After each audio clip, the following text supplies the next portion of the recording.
welcome to LOA Today. I'm Walt. With me today are Louis D'Souza and Anne-Marie Young. This is your Daily Dose of Happy. We are so happy you decided to join us today. And as you can see, I actually haven't updated the intro. The outro is updated, so that one's good. Still got to get the video right for Anne-Marie on the intro, but that's right. That's my goal for next week. But the good news is that we're back. Guys, we actually had 3 shows off last week because Louise and I took a little trip to Cape Cod on Thursday and Friday. And Wednesday, there was supposed to be a show, and I just wasn't feeling well. I got sick, which is not a good thing to do before you go off on holiday, right? But yeah, it all works out.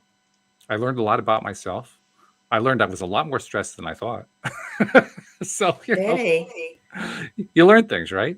But no, it's all good, and we're back up and running here. Got a couple of things to tell people about. First of all, Shelley Epperly is going to be leaving the show, and so we're once again looking for somebody else to step into the breach, so to speak. So Anne-Marie has done it, and on Tuesdays, Bridget D is now joined us there. So we're looking for one more person who might want to step out of the audience and step onto the platform, the StreamYard platform. Join us and have a good time. So if you're interested, send an email, send a text message, send something that I'll recognize. Don't do like I did with Louis, where I sent him an email. He never checks emails. Doesn't work that way. But send. I can take an email, walt@loatoday.net. That works. Send me something via the app. Send something by loatoday.net website, via the Facebook page. I'll get all of those. Doesn't really matter which one you pick, but reach out because it's fun, Anne-Marie, isn't it? I mean, you've done this is your really third is. week, right? Mm. Is it more? Is it different from what you expected? Is it different? I didn't expect to be as terrified as I am at the moment. But no, honestly, I was just writing in my journal today that I'm learning so much just from having conversations with you guys. Wow. And good. Worth every second. It's so much fun. That's cool. And well, Louis, you know what it was like, but you jumped right in, like after listening one episode. So you were done at that point. It's like, okay, bring me on the show. But what was your experience like when you came on? Well, Walt, as you know, I've always been confident. So there was a little bit of excitement from, it's just something new. By the way, you're a little bit low. Bring your volume up just a tad. Yeah, just give me a sec. How's that now? Yeah, that's good. Good. Yeah, as I was saying, I was very confident in the beginning, but still, something new, and it was really exciting and all the rest of it. So yeah, there was a bit of nervousness in the beginning with anything like this. You're exposing yourself to the public, and you don't know how people are going to react, and all the rest of it. And it is what it is. It was just fun. I mean, in the beginning. Yeah, it's just a bit of excitement and trying to plan what I was going to say and all the rest of it. Now we just wing it. That's right. Well, you hit it very well, because I remember those early episodes, and if you were planning that, the planning was covered over very nicely. You smoothed out all the seams, so nice job on that one. Thanks. So, something else. Oh, go ahead. I always remember that I was always so impressed about you, Walt, at how well you were at finding the right questions at the right time, the right place, and still are. It's quite a skill you got there. Well, thank you. I appreciate that. Of course, having done 1,500 episodes, you kind of learn it, one way or another. 1,500. Yeah, 1,500 episodes. So somewhere along the line, you pick up the skill just a little bit. It's kind of like what Cindy Chavez likes to talk about. She says you can be the worst person at drawing in the world, and if you get a pad of paper with 365 pages on it, and you try to draw something every single day, by the end of the year, you'll be a good person at drawing. It'll be just that simple. So, yeah, that's really the way it works. But thank you. I do appreciate that. Something else I want to tell people about, those of you who are interested in David Strickle, the stream of David. David's going to be joining us for an episode a week from Tuesday. So that actually gives us more time to find somebody to replace Shelley, because week from Tuesday, it'll be me and Bridget and then David. And then the week following, that's when we're looking to start somebody new. So if you're thinking about it, that's a good time to reach out during that 2-week period. But if you've also had questions that you wanted to ask David Strickle or the stream of David, if you ever wanted to kind of sit in the hot seat without actually having to sit in the hot seat, it's a good way to do it, is just to send a question in or be a co-host, and you can ask a question right from the show, because that's also a good way to do it. But either way, David's going to be joining us in about a week and a day. And we have other people coming in too in the next few weeks. I'll see if I can find them quickly. I didn't prep for this, I'm afraid. I was kind of like doing this from the seat of my pants, shall we say.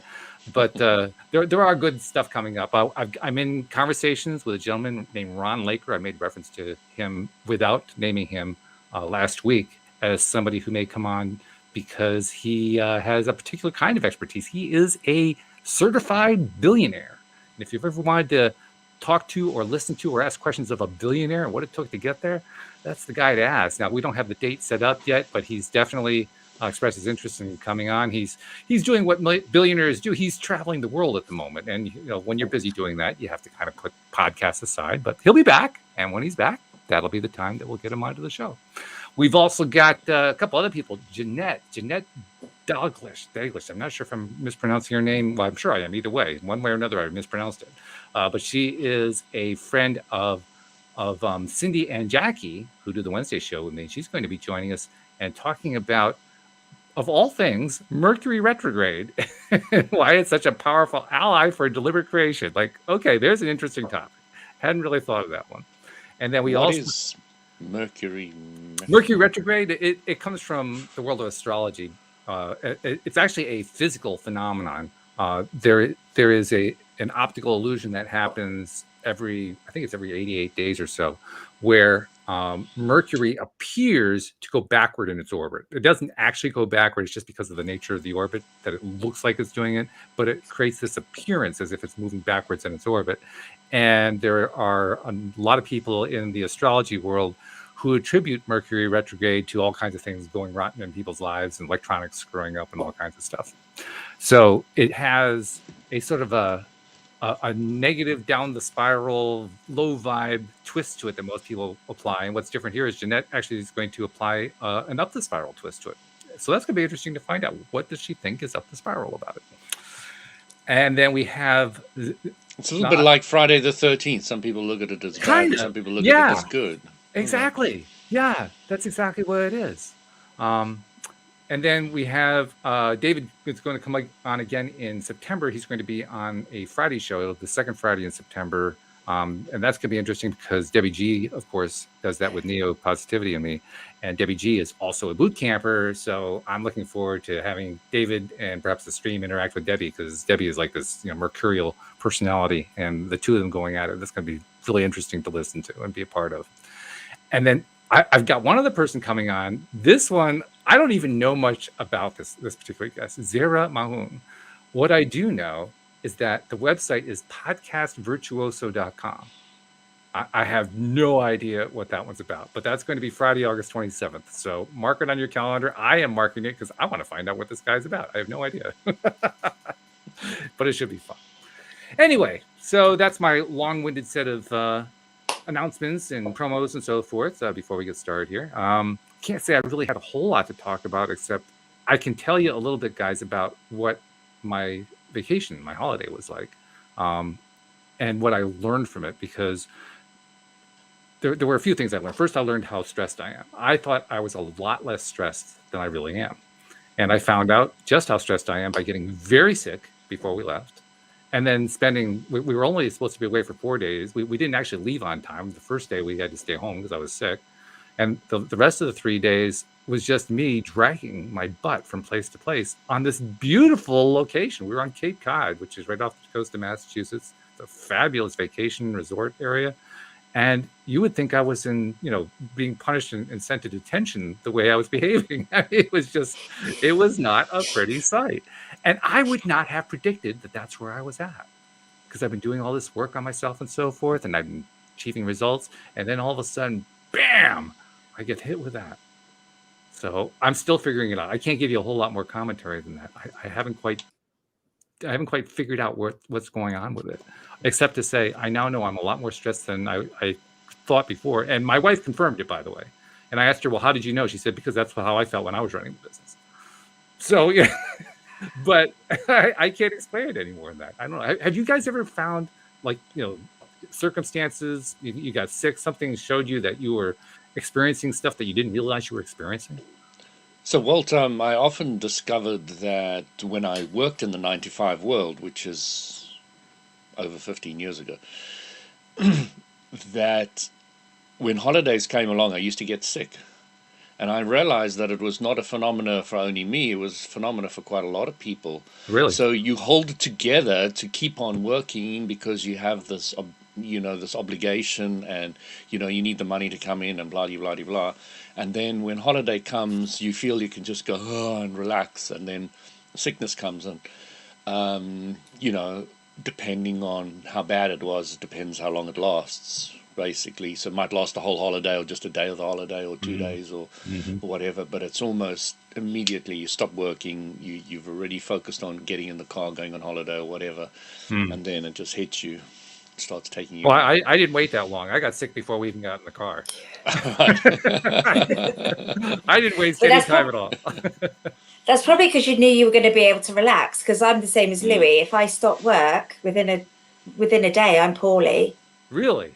Because my body just stops. But it's quite interesting because when I was going through Tyre, I had a lot of pains. My knee was hurting, my shoulder was hurting, and it really taught me a lot about self-care while doing that, because I was noticing where I was and noticing when I had to stop and when I needed to take, just an evening off or just do some time for myself.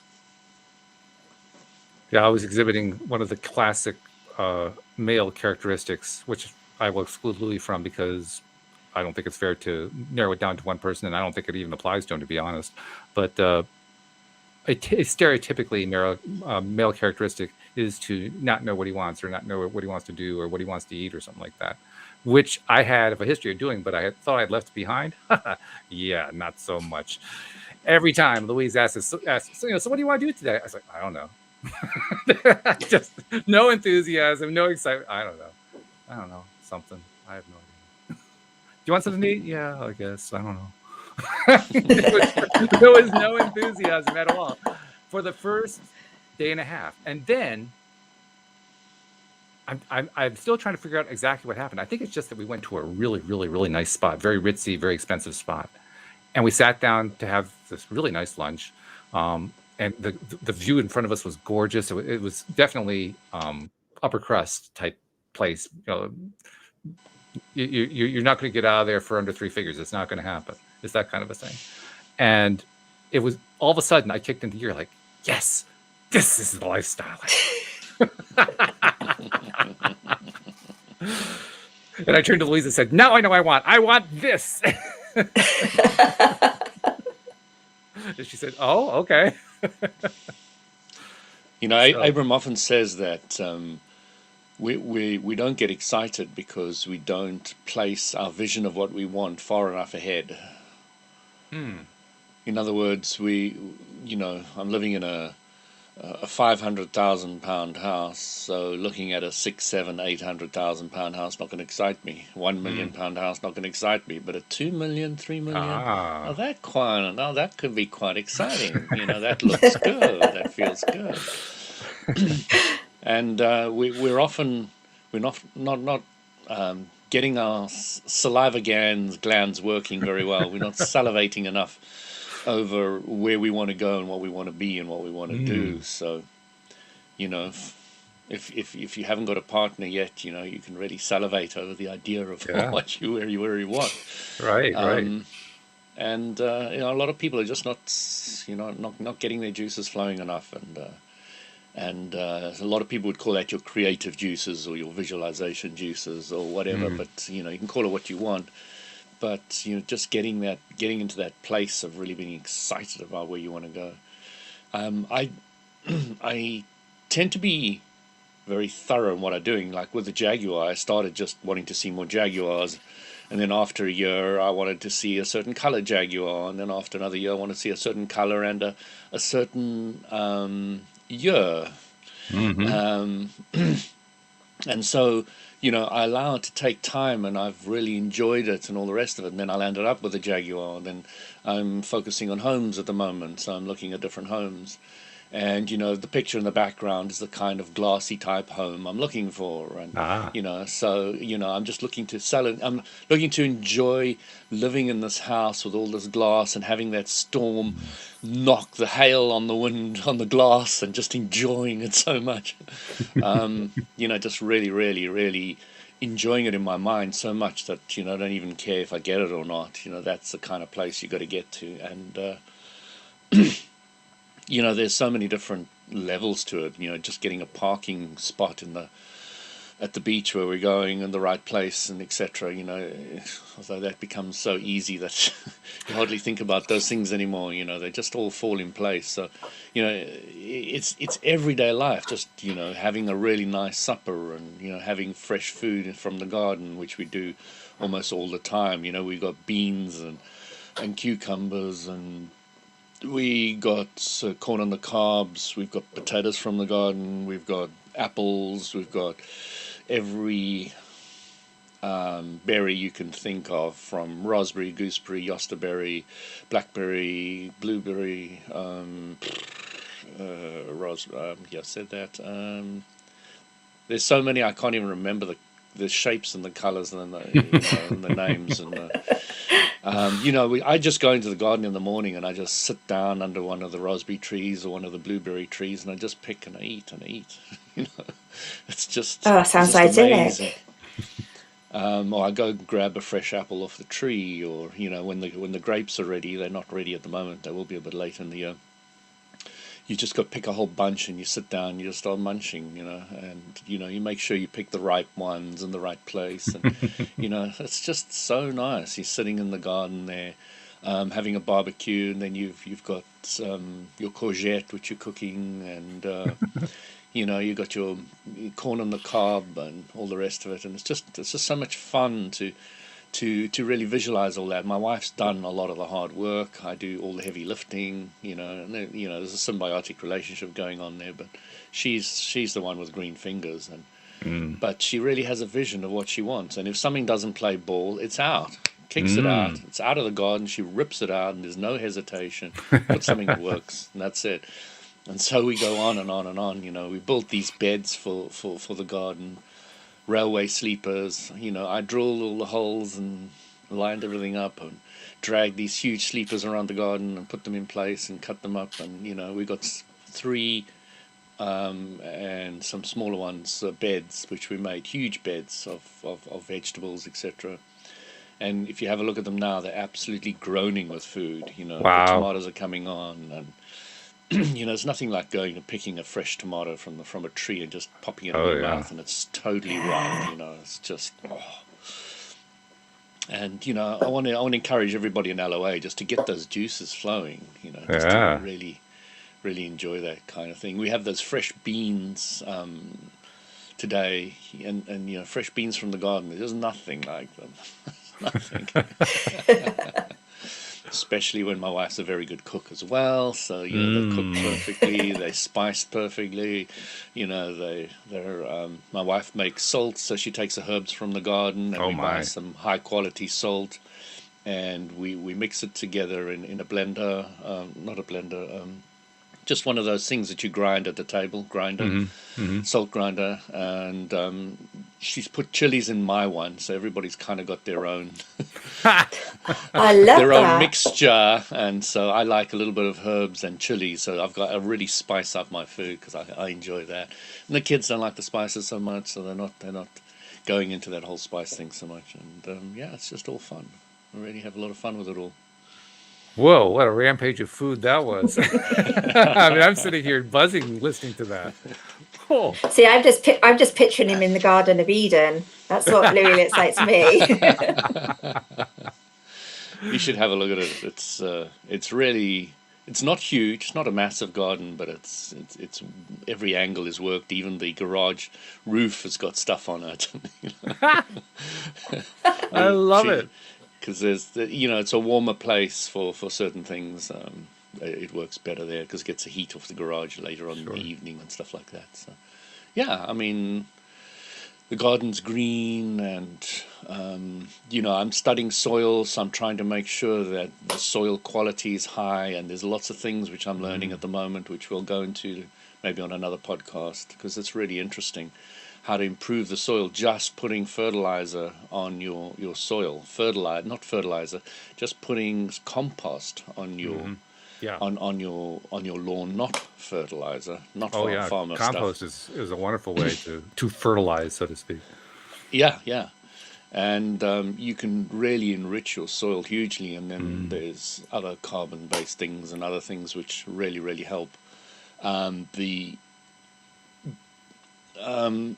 you're trying to do is get your soil to be live. So it must be full of earthworms and all the creepy crawlies, and there must be so much life in it that everything works. So the whole thing about a human body is it's made of earth. Mm-hmm. Okay, so if you eat carrots come from the earth. If you eat a cow ate the grass came from the earth. So a human body is just an accumulation of earth. And when you breathe out, the tree breathes it in, and what the tree breathes out, you breathe in. So there's a symbiotic relationship which you start getting very in tune with, that you start relating to and living with, and and all the rest of it. And every time you're eating something from the garden, I'm just putting my hands together and saying thank you to the earth, or to anything, whatever you want to say thank you to. Well, especially with the fact that you basically have planted these extensive vegetable gardens, which means you're not only going to get fresh vegetables, but you're going to get vegetables with flavor, with deep, rich flavor. Nothing like you'll ever get at a supermarket or a store or anything like that. Not even close. It's night and day. You also understand that lettuce, if you break off a fresh lettuce leaf, it bleeds that white stuff, that white milk. Right. Mm-hmm. Okay, but only within an hour. After an hour, you don't get that. And there's a lot of good nutrition in that white milk. So if you don't have your own garden and you don't have your own fresh stuff, and you don't get you it wouldn't within know. an hour, you don't get some of this nutrition, and you go out and buy a mineral vitamin tablet to compensate. That Big Pharma has made. Sorry, I'm got nothing against Big Pharma. So Big Pharma in a lot of ways, just not that one. There's pros and cons to everything. I could rave about Big Pharma as well. They've done a lot. Anne-Marie, did you hear the episode that Louis went into extensive detail about how there's farming going on where they're combining all this stuff into the same space? No. Tell her. No, that's not we familiar. did Tell a me. whole episode on that, so we don't want to do the whole thing, but just give her like a flavor of that about how. We were talking about biodiversity. So biodiversity. Do you understand what biodiversity is? No, it's not what I've heard. Okay, so basically, if you've got a field just with corn in it, nothing else, you're not biodiverse. In other words, you haven't mixed your carrots with your beans, with your tomatoes, with your apples, with your grapes, etc. So you've got a field that's just got one thing in it. Mm-hmm. And that's not biodiverse. So the word biodiverse you're going to hear a lot about. In the context of it's now becoming more financially viable for farmers to be biodiverse.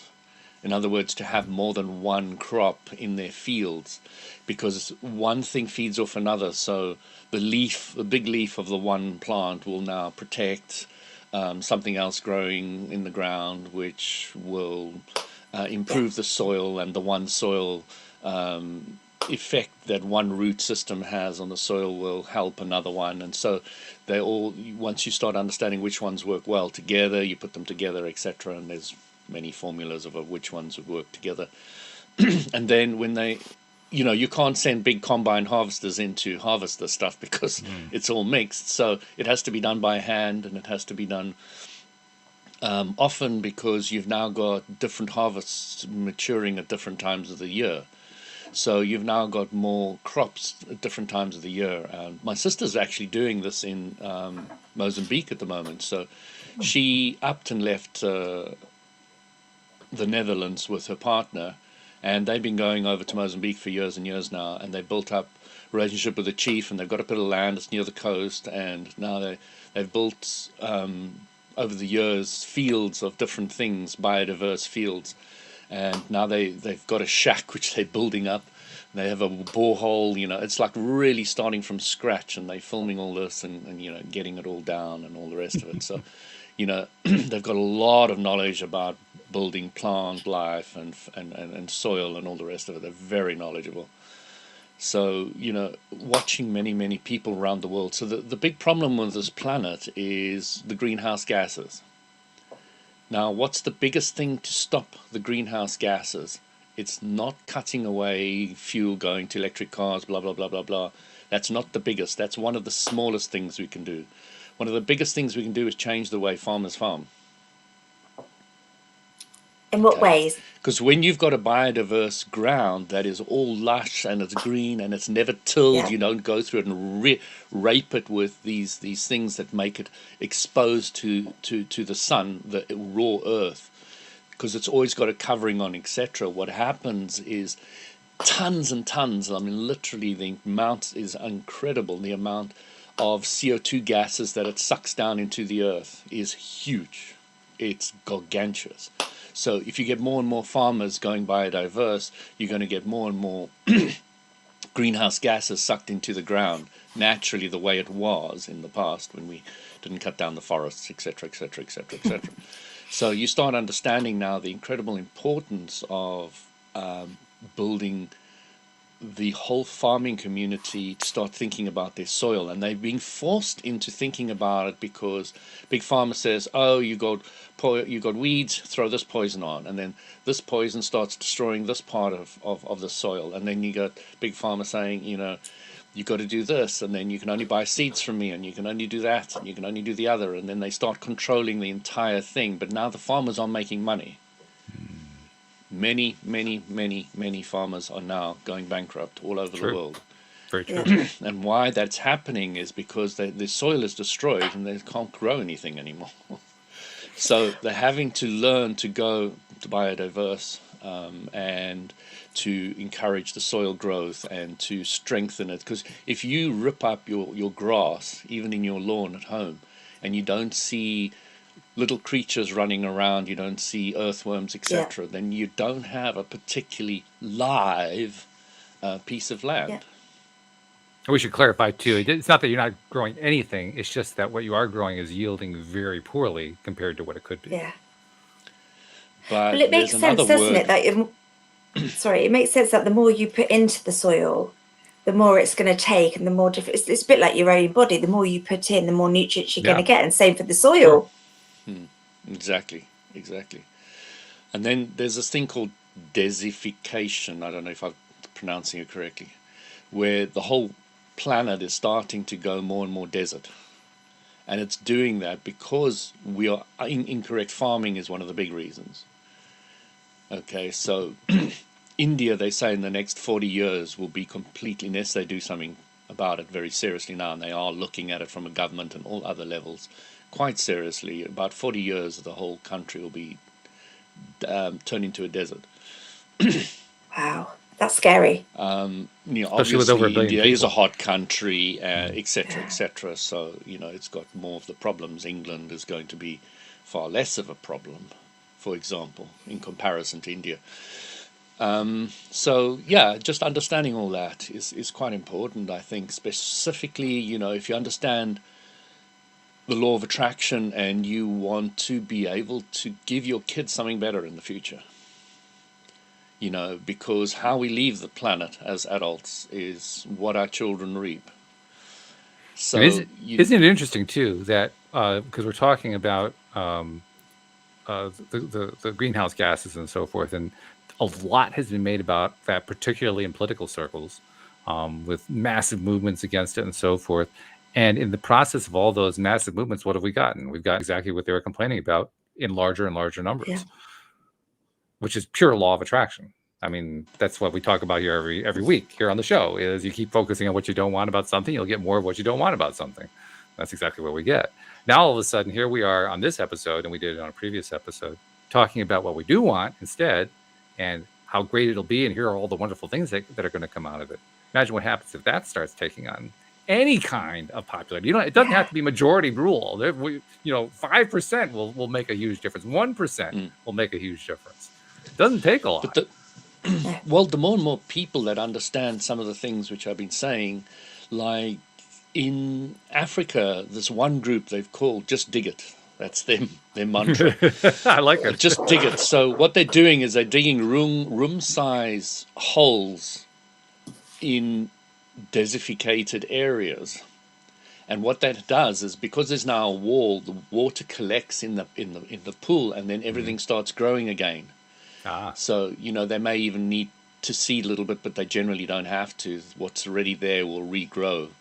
So what they've done is they've done in one part of Africa, just with this one movie I watched, they dug 75,000 holes.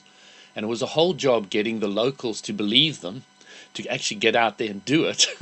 And then when it did start growing and throwing fruit, they couldn't send their animals into that area because they had to wait for it to mature a bit more first. Right.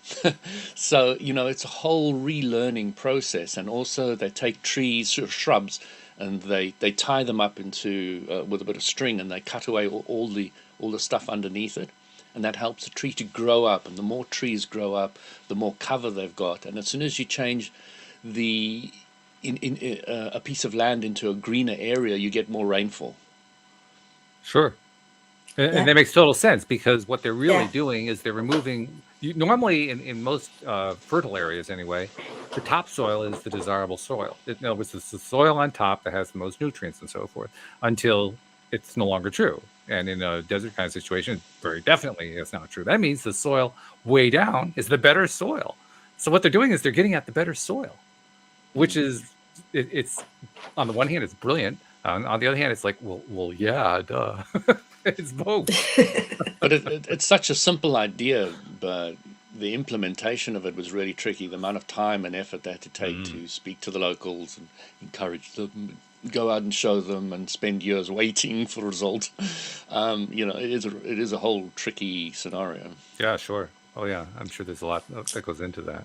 But still, I love the ingenuity of it. Just thinking very carefully about what's it going to take to actually, not assuming that it can't be done, because I think that's where people usually start. Well, that can't be done. We can't do anything about deserts. Deserts are going to be deserts, and it's going to be the end of the earth, and blah blah blah blah blah blah blah. That's where most people start. But these people started with, well, yeah, we can resolve it. We just have to give it some thought. How are we going to do it? What's it going to take for the whole thing to shift, and start envisioning what's it going to be like when it happens. I'm sure that's where they started. They may not have known anything about law of attraction, but I'm sure they started with, this is the image of where we want to get to. And then they start asking themselves, okay, so what do we do next? What's our next step? What's the next step? And in India, they've now proven over many years that a farmer makes a lot more money with being more biodiverse and planting more trees on their property and working around them, etc. I love that part. That's the part that we emphasized the last time. You had your crops growing around trees, so they're all kind of intermixed together. I thought that was fabulous. But then you've got this guy in Canada who found a small little land in the middle of nowhere and started building something, and he's incredibly intelligent on a level few people can understand, because he's intelligent in many different levels, from a mechanical to a chemical to all other different levels, to understanding permaculture, agriculture, etc. And he created a closed loop system, and it's a powerhouse. And what it does is it uses a certain type of charcoal that is not made with much oxygen. And out of that small fuel, which he can go get wood from that are cut off and throwaways, and he can make it out of that. And a small amount of that can now fuel enough heat that he's able to take that and move it into a chemical mixture, which completely enlivens all his plants and all his growing and all the rest of it. And then he takes that and he moves it around somewhere else. But he's got a closed loop, so it's a circular thing. So it's almost like he's created perpetual motion. Very nice. And he can charge, just with this one thing that he made, the entire process, everything in huge structure, and 10 other houses completely. And so the byproduct that is coming out of it is electricity. Wow. So That's a really crazy. byproduct Yeah, is byproduct, right? electricity. Yeah. So, this guy came to it one day and he found it burnt to the ground, and then he was totally devastated, and he had to start the whole thing again. He's built it up again. Wow. But of course, anybody that's found perpetual motion or unlimited energy is going to Oh be, yeah. if I was the government and I was honest and ethical, I'd be the first person knocking on his door and getting his help to start building these all over the place. But Yeah. nobody's doing that. They're ignoring him and just finds it burnt down one day. Well, I don't blame him for keeping it quiet, because the words government and ethical usually don't belong in the same sentence. So it actually makes sense that he would keep it quiet. And I hope he continues to, actually, because that just because you keep it quiet doesn't mean that it doesn't spread. It just Oh means it no, doesn't spread through, popular political press. That's yeah. all. But I think everybody knows he's got it now. They've put out a video and it's gone viral. So, The but word is out. I've always said to everybody, there is never has been on this planet a lack of resources or energy ever. You can have as much as you True. want from what we've already got, and more. One guy was taking graphene. Now, if you know what graphene is, it's graphene, or graphite is just like a pencil. Pencil's Right. made out of graphite, right? Right. So if you take very, very thin levels of graphite, it's called graphene. And they're Okay. so micro thin that if you put heat on one side, instantly, without zero loss, you get it out the other side, 100%. Wow. So it's 100% Yeah. conductor. That's really It's something. 100% conductor. So now there's one billionaire. If you have a look on YouTube, look at Billions for Change.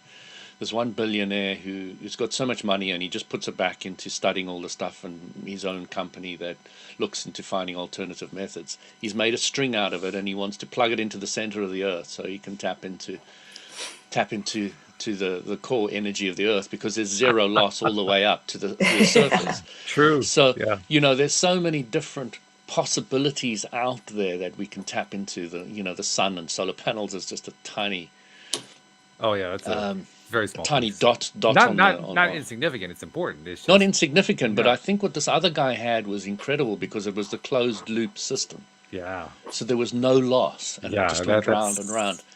And it was a whole that'll get you chemical thinking for a while. process. Yeah. So I'm really, really chuffed about that one, and I think that one, I'd love one of those in my backyard. No Even if it's a kidding. small one.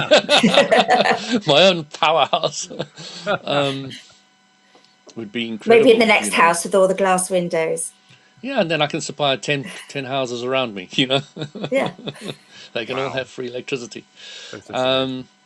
But it's really exciting to see what people are doing out there with all this, these ideas, and people are sharing, and people are becoming aware, and all the rest of it. So, there's no reason for anybody ever to work. That's all a myth. That's all for government Oh and yeah. taxes and all the rest. None of that's really necessary. And No. I haven't really worked really very hard for many, many, many years now. And the more I'm thinking, the less I'm working. The more I'm using the law of attraction, the more I'm getting things to work out for me quickly and easily, the less I'm actually having to pay a tax man or work at making money anymore. It's just incredible how I kind of learned this when I was an IT contractor, because in the beginning I really worked hard, and I was up late, and I was a call out, and I had to go into to fix all the problems at midnight and all the rest of it. Even though they paid for the cab, it was just your whole sleep, and it was stressful. And then I got a job a little higher up the rank, and I got paid more, and I did less. And I thought, hey, this is a little bit better. And then I got even higher up the rank, project managing, and then I got paid a lot more, and I got less work. And then I got to a place where I was just getting paid a fortune, just because they knew I could solve any problem, and I just sat there twiddling my thumbs. And if anything ever went wrong, I just sorted it out, and I got paid like £60 an hour. And one of my bosses, when I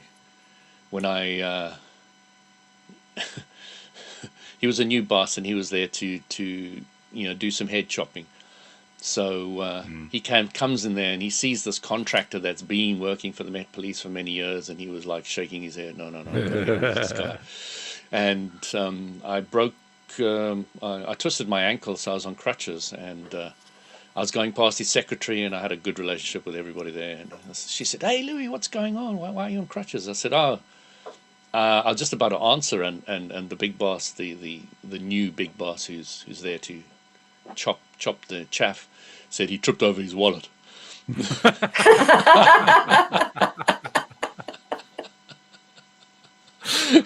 And I had to chuckle at that one because I was probably making a lot more money than he was.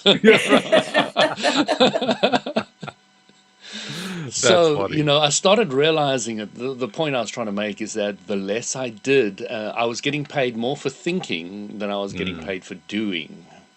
And of course, our world, you got to work hard, study hard, otherwise you don't get anywhere in life. It's just rubbish. It is rubbish. It is complete, absolute rubbish, but it takes people a long time to really break out of that because they're so programmed to believe that they will go down that route, and they will feel wrong if they don't. That's how strongly embedded it is. If they get to my position where I do very, very little, they'll be feeling guilty about it. And you can see that. I can see that. I mean, I'm still working on that one. That is one that I'm still trying to lick, so to speak. And it just amazes me how often I think I've made some progress, and all of a sudden, there comes another sprout of guilt or frustration or anger or fear or whatever. Like, oh, where'd that one come from? This is worse than weeds. Weeds, you could actually pull up the roots. This one, you pull up the roots, they grow back anyway. Have you heard David talk about the pyramid for the economic system? So basically, you've got the people at the bottom who are holding it up, and they're the ones that are hating their jobs. And they're the ones who you've got all that way to travel up. But you've got the people like Louis at the top of the pyramid. They're living in joy, getting the money, and keeping things going. Oh, yeah. And it's just finding your place on that pyramid. Yeah, that's actually part of the boot camp. That's one of the early modules of that. It's absolutely true. And I knew that one before I got into boot camp, but it's another thing to have it actually rubbed in your face again when you're actually in the middle of it. Oh, yeah, that's right. Well, okay. I was at a meeting. It was an energy Jinshin meeting. Walt knows what Jinshin is. And I was saying my whole family was bitching that I was lazy. And I said, well, I really am proud that I'm lazy, and I want to promote laziness. And, all of them are nodding their heads, because once you've been in Jinshin a while, you really get that. This energy thing really teaches you that. Once you open all the resistance and you tap into the source energy, you don't need to faff around with all the other stuff. You can just tap into source energy. You just let it flow. And that is the easy way of doing it. It's not hard. Yeah, that's the easy way. When you were talking about some of these really brilliant minds that have come up with these really neat inventions, including that guy in Canada, wow. It made me think, I wonder if that's something we should be making as like a more regular feature here on the show, just identifying as often as we can various people who are doing things outside the norm, not necessarily getting a ton of attention. Maybe they got an idea that went viral on YouTube or something, but still not getting, they haven't become part of the mainstream. And because, I mean, first of all, just listening to the story was a vibe lifter. Huge vibe lifter.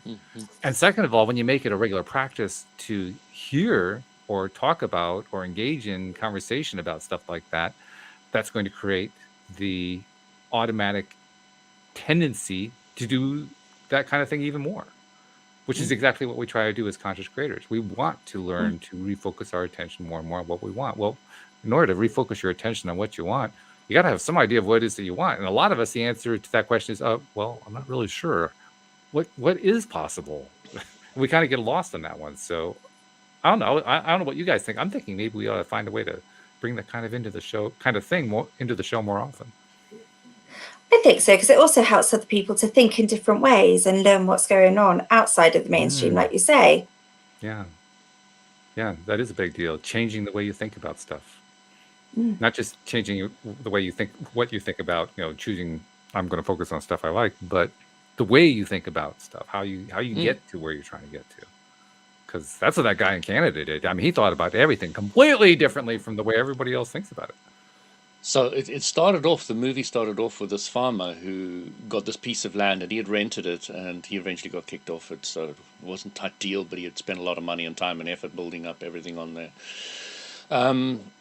But this guy came around, the soil association guy, said, here, try some of this stuff. And he put it on his plant, and within 40 minutes, I think he said, it started changing color of his leaves and his Wow. fruit or something. He said, this stuff is powerful. This is amazing. I want to know where it is. And it was this guy in Canada that had made this whole loops stuff. Wow.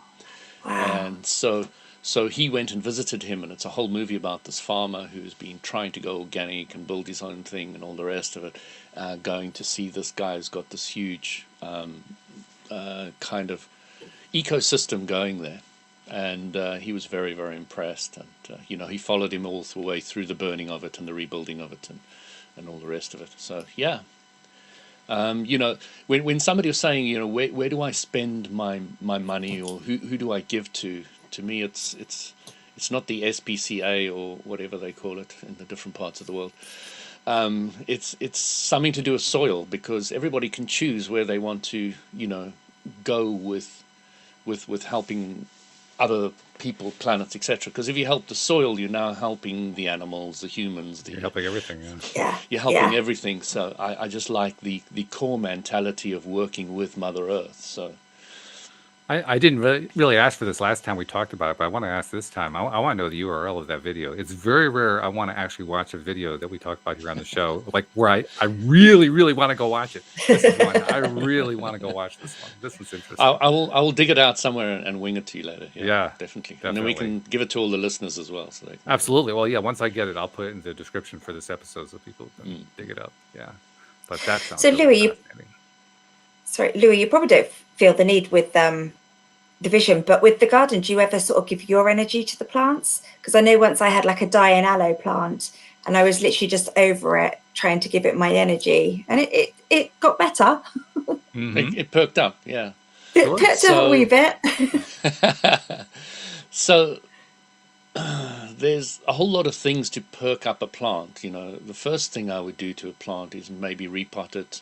I put it in new soil, fresh, organic.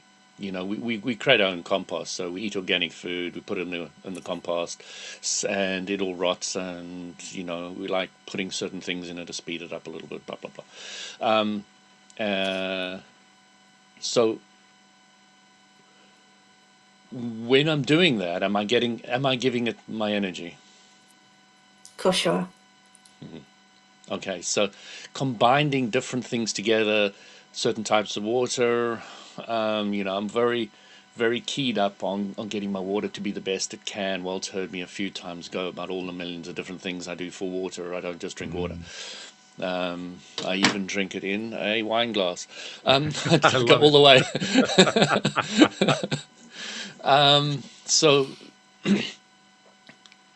it's the bottom line is, what was your takeaway after week 2 that you talked about on week 3? I think it was. What, and the happiness? Yes. Yes. What's the greatest gift you can give anybody?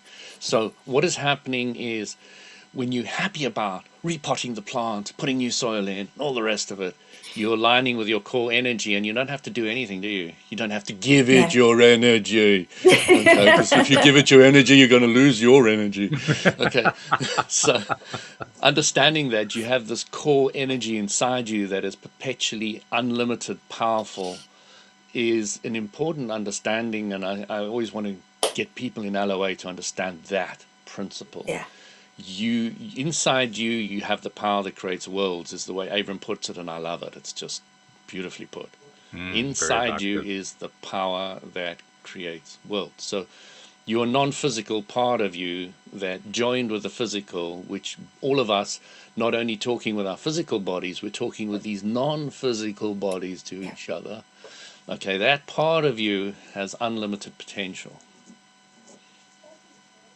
Which is almost unfathomable. It's almost impossible to gauge exactly what that even means. Absolutely, it is, and that is a great statement, because that allows you to understand anything is Yeah, possible, right. Yeah. and it's unlimitedly powerful. So it's a journey to get to that stage of fully appreciating that point of view and living it, and then exercising it, and then promoting it, etc. So it's just a journey, and as somebody was saying, who was a Greenpeace person, she was saying that when she first arrived at the Greenpeace meeting, the first person said to, somebody said to her, first thing somebody said to her was, and she's been on the show, and they said to her, you know, it's a journey, and I'm starting to live in a more green or green process or environment or way. It's a journey, and it's going to take time for you to put all the pieces together and start trying to live it. And it is, you know, it's the way it works. So you're going from a certain level and way of thinking, and you've now got to deprogram all that. You've got to reprogram a whole lot of other things. Yeah. It's a lot. It is a lot. And it's a journey. And if you look at it as a journey, then you can appreciate all the steps. But if you look at it, I only got to get to the goal, I've got to be like Louis or whatever, you know, it's just like, you know, compare yourself with who you were yesterday, not with somebody else. You know. Yeah. And then you appreciate the journey. Then you like stepping into who you are now, and it can be an incredible journey for you. It can be absolutely amazing. It gives a completely different flavor in my mind to the word green. Because quite honestly, over the years, the word green has come to mean, Yes. stay away. Yes. So, Walt, every subject's two subjects. Look at the other side. That's right. Get a grip, mate. And that's what I'm celebrating. This side is a much more delicious side. By large amounts. We're not even talking about being in the same supermarket. We're talking about we're talking about the difference between a true 5-star restaurant and Loblaws supermarket. I mean, it's just not even in the same place. It's just they're not even in the same location. It's just so completely different. But it's a wonderful thing, because when we are able to at least expose ourselves to that other side, to that flip side, I think you just called it, and actually experience it, even if it's just vicariously, because that's what we're doing here. We're experiencing it vicariously through your description of it. But even through that, which is a relatively minor way to do it, I mean, it's palpable. We can feel it right here, right, Anne-Marie? Right here on the show. We're just absolutely it's like every day. Feeling. Right. And especially with this topic. I mean, for years and years, I wasn't exaggerating when I said green, stay away, with my little put up the finger cross thing, because I was just so offended by what that side of the whole green thing was all about. And then I hear this side and I think, is this really the same green? I mean, is this really the flip side? Holy, it doesn't even sound like it's the same universe. It sounds like it's an entirely different universe. You know, Walt, I get a lot of people saying to me, "Oh, why should you buy organic? It's not really organic," and all the rest of it. And my answer always was some very simply, I'll support anybody who even tries. Well, that's true. Yes. Yeah, because nothing's fully organic left on this planet. I'm sorry, because there's air, and you get wind pollination from the GMOs, etc., etc. So yeah. And let's be honest, we live, and this is a key component. We live in a world of polarity, and we chose to come into a world of polarity, and that world of polarity is going to have all kinds of stuff that is not going to be purely organic. And it's okay. There's nothing wrong with that. Exactly. It's perfectly okay. But that doesn't mean we can't choose to focus on. So just imagine you're starving, Walt. Absolutely starving. Will it make any difference if somebody gives you an organic apple or non-organic apple? It's like, give me the freaking apple. Pretty much. Is it food? Is it digestible? That's good. I'll take that. Yeah. I always get amused when these people get hung up on spirituality. I say, okay, God's standing there in front of you and you're starving, and He offers you an apple or His blessing. Which one are you going to take?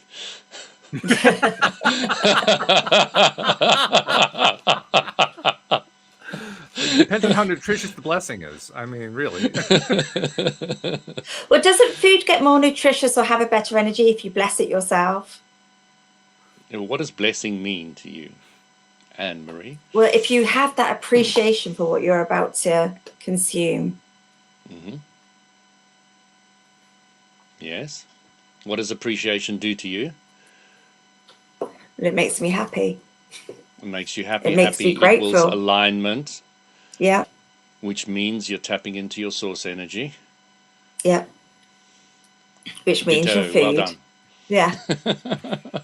You're just understanding the process of what's actually happening, and then you can answer all these questions yourself. Mm. It's just understanding what's happening. What is alignment? Because Abram said to everybody, there wasn't even a question. They actually volunteered this, which is unusual. Which is unusual They for said them, Yes.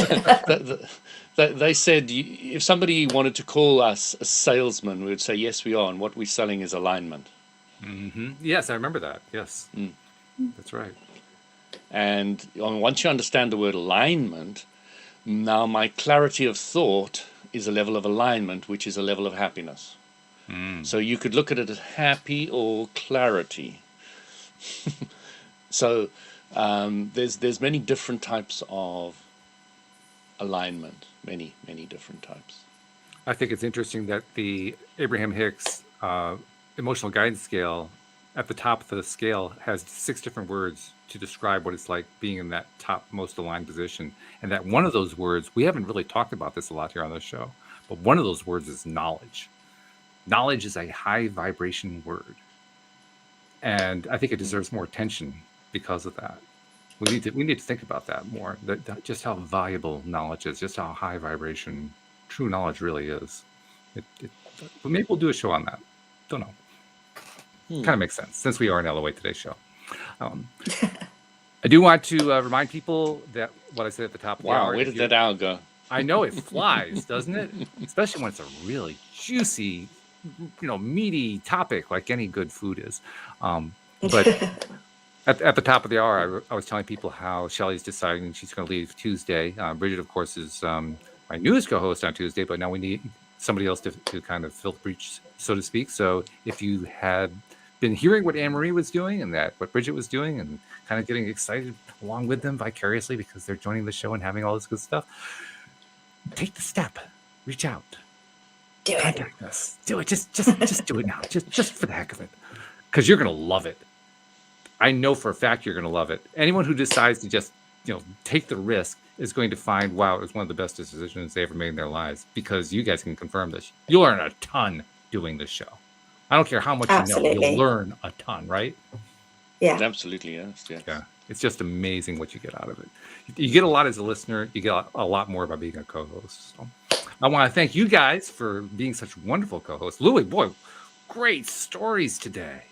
You know how much I love stories, right? And wow, you just grabbed you grabbed my attention today in a big way. I'm sure you grabbed listeners' attention as well. So thank you for that. Really, really good. Oh, so juicy. I love it. And Anne Marie, so you're coming around for a dinner tonight? Okay. I was going to get to JFK. No, that's not going to work. We'll have to plan it for tomorrow. But anyway, Anne Marie, got to get you to give us one more endorsement, because I want to give that little push to people. Why should somebody choose to contact us about being a co-host on Tuesday? So if you want to have fun and learn stuff for an hour on a Tuesday night and meet some wonderful people and feel very proud of yourself, then just contact Walt. Very nice. Can I hire you to do my marketing? Absolutely, I'm there. I love it. All right. Thank you guys very much. Thank you to all of our listeners everywhere. And thank you to those who are about to come onto the show. Ooh, there's a juicy thought. I'm going to think about that one for the next minute or two, just to kind of make that one sit in there and just start doing its universal thing. It's going to be good. Anyway, we'll see you all next time here on LOA Today. Goodbye, everybody.